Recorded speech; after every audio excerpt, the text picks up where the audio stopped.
Ready? So today we have a new puppy that has just joined us for our doggy day school program.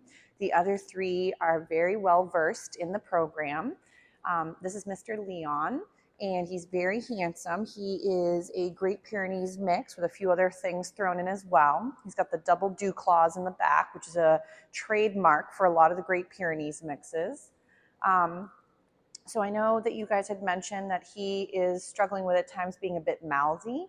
I do find that for youngsters, especially his age group into adolescence, there can be a lot of moments where you're probably dealing with at times a very overstimulated or overtired puppy. I know that you guys have Miss Mabel at home too, so she is also a great asset for some play.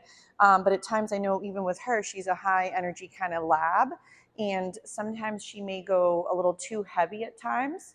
And that's where we may find that for both of them, they can sometimes feed off each other too, become even more tired. And then the mouthy behaviors do get rowdier from his end and maybe even hers. So right now we're just warming up with the typical, a couple little find its, and then when he orients back to me, I can either toss the food again for another rep, or for example, feed him for as he comes into my space. So he's been doing a really nice job. I did introduce him nice and slowly to some of the classmates. He first got to meet Bodie, the little black lab puppy, and then after that, he was able to meet Miss Winnie. And then he also was able to frolic for a bit with Teddy too. Teddy is a bit bigger because he just keeps growing. He's the St. Bernard Great Pyrenees German Shepherd mix. And so he thought he was a bit gigantic and was a little bit unsure in the beginning. Nothing bad, but we took our sweet time and then we had all four together doing some romping and playing. I will send along, or actually I'll post some cute photos of the four. He really hit it off with Winnie because I think he's used to wrestling and she's a little lab puppy too. But I think he's used to wrestling now with his sister. So he hit it off really nicely with Miss Winnie. So for right now, we're going to warm up a little bit with sort of this orientation to the handler from some of these find its. So this can be really great for creating kind of orientation back to you from the environment, but also working a bit with later down the road recall practice. Oh my goodness, you forgot to chew that one. So his little training treats, I think there was some Zooks and some other ones that were Blue Buffalo, like the little hearts. I like to rip up those little heart snacks into like 3 to 4 little chunks. So that way you have more out of one snack. And then you're also not worried about like giving too many. Because again, even though they're training treats, I feel that a lot of the training treats are still really big. The little Zooks, the little round treats, I'll probably break those into halves or into 3 little pieces. Nice. So let's say we're going to work a little bit with some beginning stages of loose leash walking. Oh my gosh, chewing and walking is so hard for some of them in the beginning. You good? You got it? He's like, it's very challenging multitasking. Oh my goodness, and it falls out sometimes. So what I'm doing is I'm just going ahead and every few steps feeding him for being by my leg, be it left or right. I am at times also lowering him slightly with the food in my hand, almost like a target. So, and then maybe let's say I send him away so we can kind of reboot the behavior. And then from there, when he heads back towards me, yes, oh my goodness, chew them. I mark the response of him coming towards me and then by my side and feed for that. Yes, very nice. He's doing a really good job with his loose leash walking. Yes. Smart boy. So maybe from here, we'll work a little bit. We'll change up the direction. We'll try the other side too. Nice. So, but back to that mouthy behavior, it is so typical for puppies to explore and try out their world and even each other and other animals and us with their faces. When in doubt, though, as opposed to trying to startle them out of behavior or scold them, I would highly recommend to gauge, does my puppy need a break? Have his needs been met? Like maybe he needs a potty break. Maybe he needs a chew of some kind that might last him a little bit longer than some of the others. Nice job, sir. You may also find for him when he gets overstimulated, like most puppies, when they get really jazzed, the mouth and the body almost disconnect and the mouth turns into its own little, creature. So I feel like if your puppy's not getting, again, between, I'd say at least 18 good hours of rest throughout the 24-hour period, you're going to have an even more rambunctious or disjointed and puppy that maybe can't really hone in the same way, had they had some good rest with no big interruptions.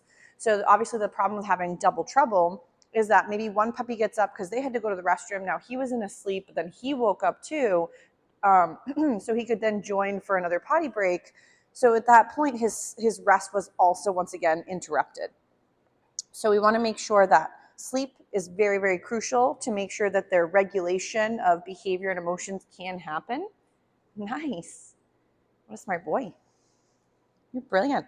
So maybe what we'll try is we'll work, he's gotten really good with his sits, so I can see that you guys have worked those, or someone has practiced with him from his, I think his foster home before he came to your home. So the sitting is really pretty.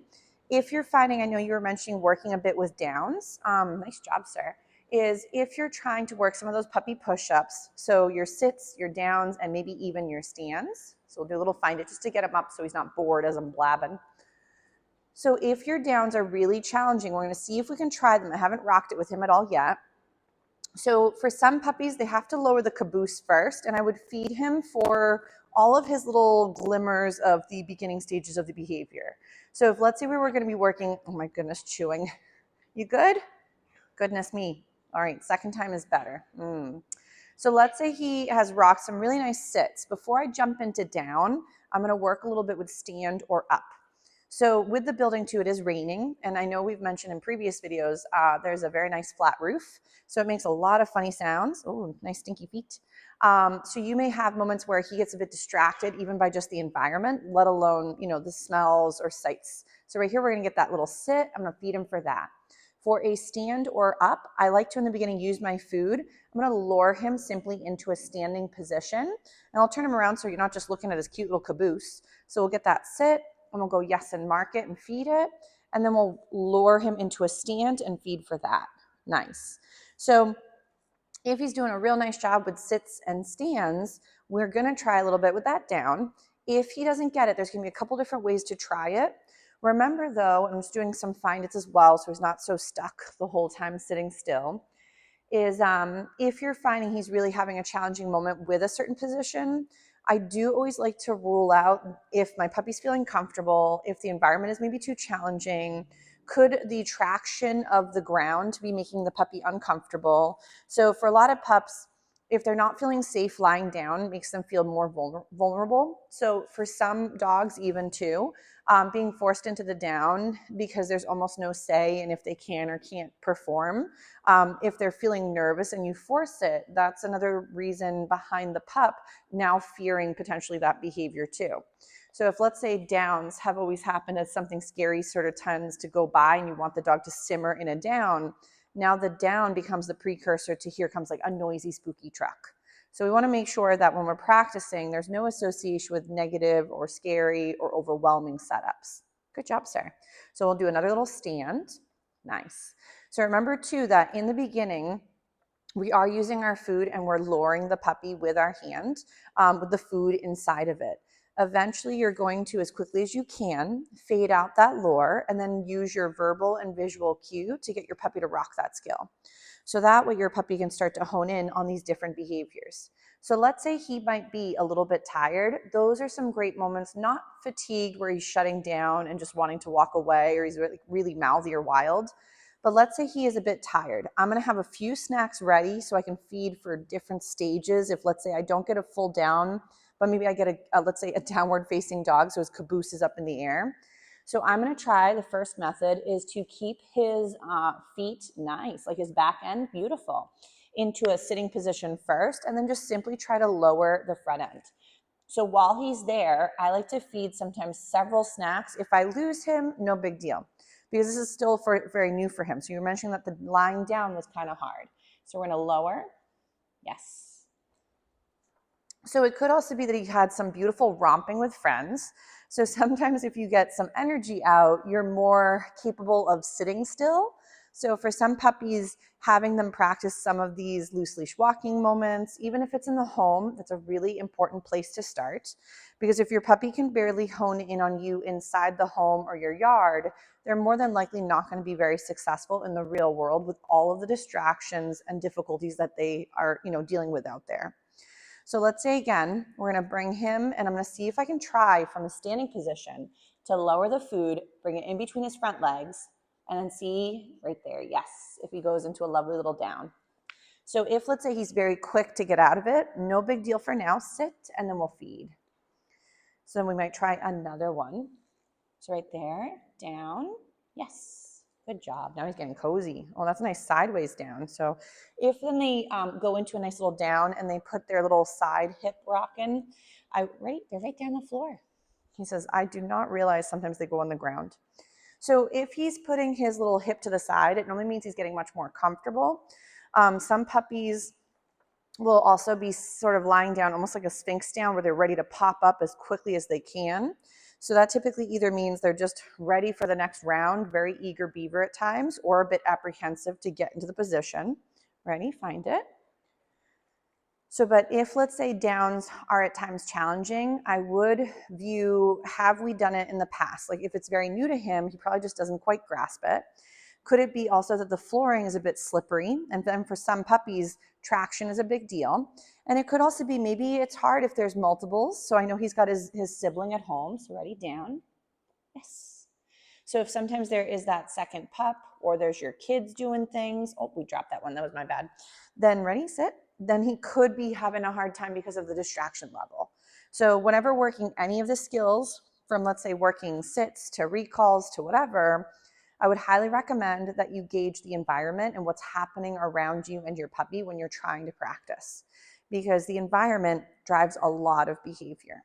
So we're going to do a little bit with our loose leash walking again. Nice. What a smart boy. And truthfully, I don't care if he's on the left or the right for starters. I just want him to think that when he comes over towards the crazy snack lady, nice, that good things happen when he comes over to the side of my body. Yes. He says this is delicious. And he's very cute with his little ears that have his two little patches and his little freckles in his face. So if he's a little bit unsure, again, wherever he wants to hone in on, yes. As he becomes more refined, you could stick to one side, practice that side, and then practice the other one down the road as well. Good job. So maybe what we'll do is we'll give him a little breather. He was doing a really nice job with those puppy push-ups. Another thing for those puppy push-ups as well, so your sits, downs, or stand or up, whichever you want to call it for getting up onto all 4 feet, is I would recommend to not say the word unless you're 80 to 90% certain he's about to do it. Otherwise, I find that if you say it and he doesn't perform it, he hears it, but it still doesn't create much meaning behind the word, and then pairing it with the behavior didn't happen. So I'd recommend, so you could capture behavior, like right there, you could go yes and capture that really nice sit. Otherwise, you could lure it with the food to help him get there. And then at times you can also shape to behavior. So if, let's say, that down wasn't quite a full down, but let's say his caboose was still up, you would still feed for the downward facing dog and let your puppy know that his attempt was still worth it. So again, from here, we might lower our hand down and then yes. And eventually you can change the way your hand signals might look. If you don't love bending all the way down or you want to have a different hand signal, you can always tweak it to something different. Eventually you might even just simply go and point to the floor and you don't bend over and it becomes the down position. Ready? Down. Yes, nice job. What a smart boy. He's like, sits are his favorite. So if, let's say, sitting is one of his easier ones, we might go into a stand. Nice, and then yes, what a smart boy. And we'll do another little find it. So you'll see that the find its are one of my favorites to toss in here and there. It just makes training seem more fun from his perspective. He's able to get up and wiggle. He's able to go chase food, which for a lot of puppies is much more fun than just being fed to the face. It also is a great way to give him like a little physical and mental rest because he's not stuck doing those tasks for very long. So it gives him a way to maybe opt out, take a little breath, and then come back. Nice job. But if, again, he's really struggling with something, just take it and break it down, yes, into smaller steps and see if that helps him understand the process a little bit better. But maybe what we'll do is we'll give him a little breather from this. He's like, I'm still so hungry. He's a growing boy. So we'll do a little find it, and then we'll give him a little breather, and we'll work a few more skills in just a moment. But he's doing really nicely for his first day.